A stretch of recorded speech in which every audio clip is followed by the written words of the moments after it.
Para você que está pensando em entrar para algum curso de graduação, de repente você fez agora o Enem no final do ano, né? E está na dúvida qual curso escolher ou se realmente vale a pena, né? Entrar num curso de graduação em 2025, hoje em dia com tanta oportunidade aí de empreendimento digital, né? Será que é realmente um curso ali que você vai ficar 4, 5, 6 anos estudando para depois começar a ganhar dinheiro, né? De repente pagando também uma mensalidade. Será que vale a pena isso? E para você que já entrou também na faculdade, como aproveitar o melhor disso, tá? Então, são essas duas perguntas: se vale a pena e como aproveitar o melhor para quem já entrou, pretende entrar em faculdade, que vão nortear aqui esse meu vídeo, que não tem roteiro. Mas só contando brevemente também a minha história, tá? Eu já passei por 4 cursos de graduação diferentes. Então, eu fiz 4 anos de Direito na Universidade Federal Fluminense, na UF, Nutrição e Educação Física, que eu vou formar ano que vem. E entrei no ano passado em fisioterapia, então já tenho aí 1 ano e meio, 1 ano e pouco aí de graduação em fisioterapia, tá? Dessas, a única que eu realmente tranquei foi o direito, que eu tranquei o direito na federal no último ano, tá? Mas enfim, depois eu conto essa história em outro vídeo, né? Mas vamos lá, pensando aqui nessa primeira pergunta, né? Primeira reflexão. Será que vale a pena, em pleno 2025, né? Na era da tecnologia, você cursar uma graduação, né? Ficar ali esses anos todos pagando mensalidade, tendo que ir para aula, será que vale a pena?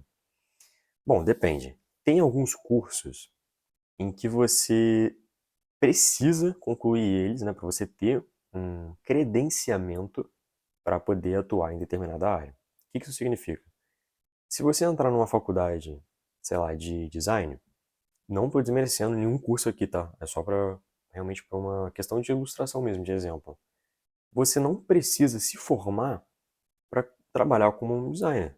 Você pode, qualquer pessoa hoje consegue entrar num site desses aí que você divulga ali o seu trabalho como um editor, designer, o que for.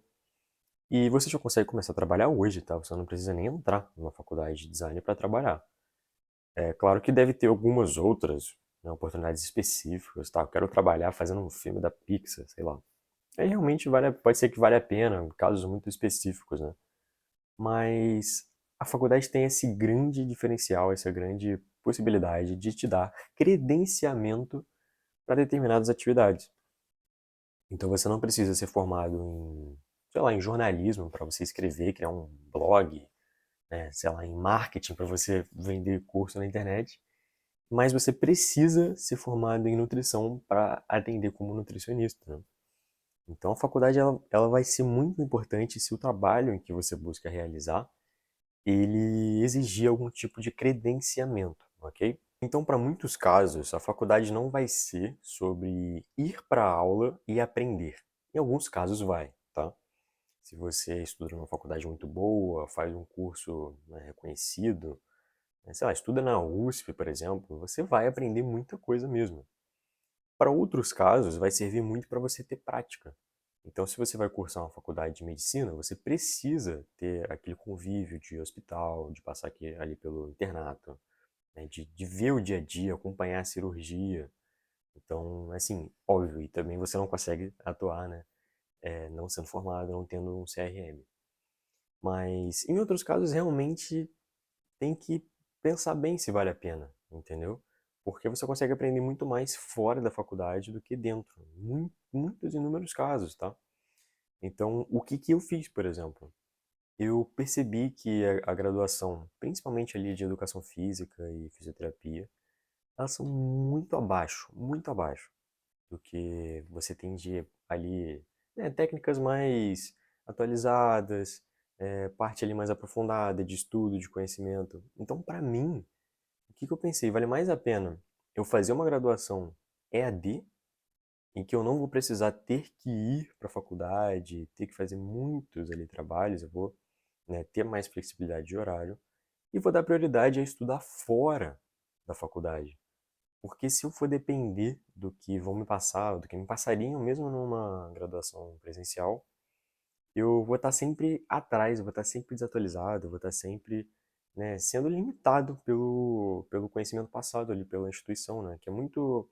As instituições de ensino, elas são muito burocráticas, então é muito difícil você ter uma atualização, né, para você ver aqueles conceitos mais novos, tá, que chegam, né, seja em pesquisa, né, em caso de área da saúde, enfim, até no próprio, né, design, marketing. Às vezes você vai estar numa aula de uma faculdade de marketing hoje em dia e a pessoa não vai saber nada, sei lá, de inteligência artificial, de tráfego pago, enfim. Então é muito burocrático, a faculdade é muito lenta. Na internet você tem mais essa dinamicidade, né? Então você consegue aprender os conteúdos ali de ponta que o pessoal fora do país já está utilizando e fazendo muito dinheiro, enfim, tendo muitos resultados.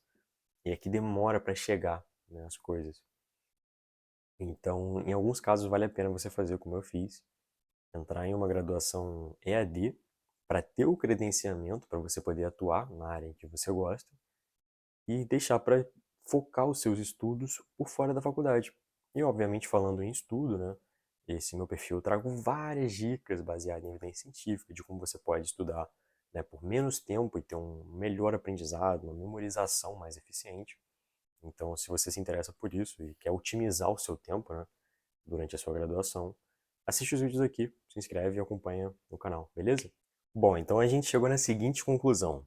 Alguns cursos de graduação talvez não valha a pena fazer, se você não precisa de um credenciamento e você sabe que não vai aprender tanto assim na faculdade, então é melhor realmente não cursar, em várias ocasiões, tá? Alguns casos você precisa do credenciamento, mas você não quer aprender tanto na própria instituição ali de ensino da faculdade, por ser um ensino mais desatualizado, mais burocrático. Então vale a pena você entrar num curso EAD, se tiver essa disponibilidade. Então, por exemplo, nutrição e educação física tem. Fisioterapia ainda hoje tem, mas talvez não tenha mais daqui a alguns anos, tá? Enfim. E em alguns casos realmente vale a pena você ir para a faculdade, ter a prática, ter o aprendizado que você vai ter ali na instituição e o credenciamento.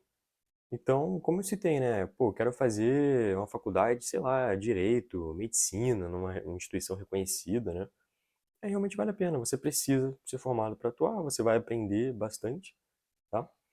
E, né, em muitos casos não vai ter o EAD, né? Então você precisa ter a prática ali. Como eu citei, né? Na medicina você tem que acompanhar cirurgias e o dia a dia de hospital, tá? Então a gente já definiu esse caso, se vale a pena entrar na faculdade ou não, em quais ocasiões que vale e quais não vale. Agora uma coisa que é muito importante citar aqui é sobre o empreendimento digital, ou então a simples produção de conteúdo digital na faculdade, que é uma coisa extremamente negligenciada, mas muito negligenciada, e que pode mudar completamente toda a sua profissão ali, né? A sua carreira no geral. Cara, a produção de conteúdo na rede social, ela não vai te trazer só cliente, venda, mas ela vai te trazer um networking gigante. Ela vai te trazer um. Cara, hoje em dia, se você. Praticamente todo mundo faz isso, né? Você conhece algum profissional, assim, pô, um amigo te indica aquele nutricionista. Ah, o nutricionista lá tal, ele é muito bom. Acho que você deveria ir nele e tal. Eu gostei da consulta. A primeira coisa que a pessoa faz é colocar no Instagram o nome da pessoa. É a primeira coisa que todo mundo faz. O Instagram virou é um novo cartão assim de sabe aqueles cartões profissionais? Ou então o LinkedIn, né? O Instagram é a nova ferramenta que todos os profissionais podem usar para divulgar o seu trabalho.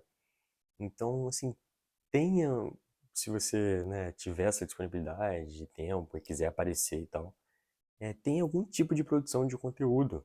Principalmente se você for de uma área mais autônoma, tá? João, quero fazer direito para passar no concurso público. Beleza, ok. De repente é melhor que você nem apareça mesmo em rede social. Mas, pô, quero ser nutricionista. Cara, é muito difícil, sendo muito sincero, ou pelo menos demoraria muito tempo para você ter um bom retorno financeiro. De novo, eu tô me formando em nutrição, tá? Não tô ofendendo essa área de atuação. Mas é muito difícil você, sem rede social, né, querendo crescer hoje em dia, com uma certa concorrência, ter uma boa remuneração numa área como a nutrição, como a educação física, né? Até como a própria fisioterapia, se você não for uma pessoa presente na rede social. É como se você não existisse ali, né? Claro que você vai com o tempo, né, conquistando ali seus clientes ou pacientes e tudo mais, e que vão fazendo depois o boca a boca, te indicando. Isso é claro, só que isso leva muito tempo. Você vai começar a construir isso depois que você tiver formado. Enquanto na rede social você já pode, né, de repente, pensar em outras possibilidades, pensar em infoprodutos. Eu, no meu primeiro ano de nutrição, eu já estava vendendo e-book, entendeu? Porque eu estudava, pesquisava, trazia ali conceitos, muitas vezes conceitos que ainda não tinham chegado justamente, né, nessa parte aqui mais burocrática acadêmica, né? E trazia e-book, vendia e tudo mais. Enfim, desde o comecinho, né? Lá atrás, quando eu ainda gostava dessa área lá de musculação, de hipertrofia, né? Então, é uma coisa que, cara, muda completamente. E como pouca gente faz, você consegue se destacar muito fácil, tá? Você vai mudar a forma como seus professores vão te ver, a forma como seus colegas vão te ver, e isso pode ser bom no futuro. Então, vamos supor que você na nutrição, às vezes teve algum caso ali mais difícil, né? Ou na medicina, enfim. É aqueles colegas que viram ali, né, o seu crescimento e tudo mais, vão ter você como referência. Então, de repente, eles vão te encaminhar aquele paciente, né? Vão, enfim, querer, sei lá, ter algum tipo de, algum negócio, alguma coisa com você. Vão ver você de outra forma, vão te enxergar de outra forma, né? Então, todos os professores e tudo mais vão abrir mais portas para você, vendo que você produz conteúdo, óbvio, um bom conteúdo, né? Se você for da área da saúde baseado em evidência científica, não é um conteúdo sensacionalista, né? É um conteúdo que realmente ensina. E aliado a isso, eu também te falo, assim, de uma opinião própria, muita gente também vai discordar, que é você buscar uma área em que você gosta, que você vê um potencial de crescimento e se aprofundar muito nela. Entendeu? De uma certa forma, você nichar ali a sua atuação, você virar um especialista, mesmo que ainda na graduação, tá? Porque da mesma forma, as pessoas vão ter uma percepção diferente de você. Uma coisa é você falar assim, ah, aquele ali é o João. O João estuda nutrição. Tá? Outra coisa é falar assim, pô, eu já vi o João fala muito de comportamento, né? O João fala de neurociência. A pessoa já associa você a uma área específica que você estudou. E de repente vai ter gente, né, que sabe mais, assim, tem um rio de conhecimento, é um amplo, mas não é tão profundo. E você que tem um conhecimento muito profundo em alguma área, vai passar uma visão ainda mais, assim, profissional de quem sabe mais, de quem, sabe, é mais, sabe, mais dedicado, mais especialista em alguma área. Então você vai se diferenciar, principalmente, né, se você for especialista em uma área diferente das outras pessoas. Então, eu, por exemplo, na educação física, na própria fisioterapia, mas enfim, aplicado muito nesse caso a educação física, enquanto todo mundo só estudava emagrecimento, né, ganho ali de hipertrofia, e eu também já fui dessa linha, tá? Mas depois eu percebi e falei, caramba, se eu for para a linha de treinamento de grupos especiais, parte de dor crônica, neurociência, na própria nutrição ali aplicado ao comportamento, cara, isso são áreas que ninguém, assim, praticamente ninguém domina, e quem domina não está falando disso na rede social. Então você vira uma referência. Você entende isso? Você consegue, cara, você consegue ser referência em alguma área, né? Como eu citei aqui na educação física. Você consegue ser referência em alguma área estando na graduação. Então, né, o conteúdo aqui do YouTube é muito diferente lá do Instagram, enfim, mas lá no Instagram, vira e mexe, tinha profissionais formados de, sei lá, 30 anos, com certo reconhecimento, mais do que 30 anos. E as pessoas, assim, com muito mais tempo ali de área de atuação do que eu, que mandava pergunta pra mim na caixinha do Instagram, assim, mestre, o que fazer quando o aluno não sei o que tem, sei lá, artrose no joelho, tem... E eu ficava assim, caramba, como é que pode, né? Eu virei uma referência na minha área, estando na graduação, porque eu soube muito de uma área, de um assunto. Eu realmente sabia, não era charlatanismo. Eu realmente fiquei estudando muito. Fiquei estudando neurofisiologia, fiquei estudando um monte de... tudo relacionado ali muito, né? A parte de neurociências, né? Então eu entendi de comportamento, entendi de neurociência da dor, entendi de neuromecânica, né? Neurociência do movimento. E chegava profissionais ali, teoricamente, era pra eu estar mandando a pergunta pro cara e o cara mandava a pergunta pra mim. Então, vários assim, profissionais renomados que produzem conteúdo grandes nessas áreas me seguem até hoje, apesar do meu Instagram estar meio largado por lá. Depois eu também posso comentar mais sobre isso. Mas as pessoas me seguem, essas pessoas, eu poderia ter um contato, poderia mandar mensagem, curtem publicações minhas, não porque eu sei tudo sobre a área, não sei tudo sobre educação física, mas eu sei muito sobre uma área. Então, parte ali de neurofisiologia aplicado à educação física, nutrição, fisioterapia, eu sei muito. Então as pessoas me têm como uma referência, mandam pergunta pra mim. Se eu vier com algum curso que eu posso vir a lançar no futuro sobre essas áreas, vai ter gente que vai comprar, como compravam antes, né, e-book, etc. Então a produção de conteúdo aliada com você ser especialista em uma área é o que vai fazer você ser extremamente diferente. É o que vai fazer você ser aquela vaca roxa, né? Aquela pessoa que chama atenção, que, cara, que consegue dar resultado, assim, né? Cresce na rede social e tudo mais. Porque você vai estar falando uma coisa diferente, de preferência se você der uma estudada básica, né? Sobre como, principalmente de comunicação, tá? Não tem muito segredo, mas você souber se expressar, souber passar uma mensagem de uma maneira didática, né? Sem dificultar, sem usar muito termo técnico, ter uma bagagem assim com relação a isso. Você vai se diferenciar muito nessas áreas em que profissionais mais autônomos assim se destacam, tá? Então, respondido, né, se vale a pena fazer faculdade ou não, respondido como se destacar e essa questão até de empreendimento digital. A minha opinião é faça as duas coisas. Faça o curso de graduação para você ter networking, credenciamento, né, e tudo mais. Até para você, né, ter, cara, esse é uma coisa que para mim faz muito sentido.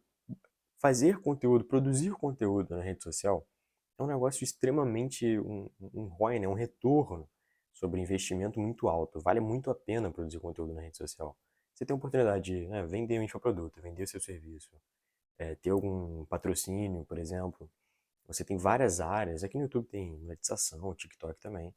Então você tem várias fontes de renda possíveis ali com a produção de conteúdo. E a forma mais fácil de você produzir conteúdo é entrando numa graduação, escolhendo uma área, né, nutrição, vou produzir conteúdo sobre nutrição. Educação física, vou produzir conteúdo sobre educação física. Tem vários aí, Leandro Twin, Cariani, que fazem isso. Eles são profissionais ali da educação física e eles falam, né, sobre como ter resultado ali fazendo seus treinos e tudo mais. Então, a melhor forma de você aplicar essa ideia de empreendimento digital é aliando isso com a sua faculdade e produzindo conteúdo sobre o serviço que você pode vir a oferecer no futuro quando você se formar e infoprodutos e tudo mais relacionados a isso. Então, o melhor, assim, para mim é a forma mais lucrativa mesmo de você. E simples, né? Não envolve tanto, sabe?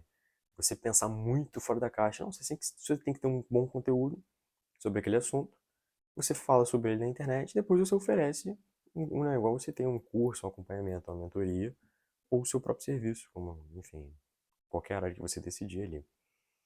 E basicamente é isso. O vídeo de hoje, outro conteúdo eu vou explicar, né, um pouco melhor a minha história, se vocês quiserem saber, por que que eu abandonei o direito no último ano, na federal e tudo mais, e quais são meus planos também para o futuro. Mas por hoje é isso. Vou deixar outros dois vídeos aqui sugeridos, se você quer aprender, né, como estudar melhor, como melhorar a construção dos seus hábitos e tudo mais. E a gente se vê no próximo vídeo. Valeu!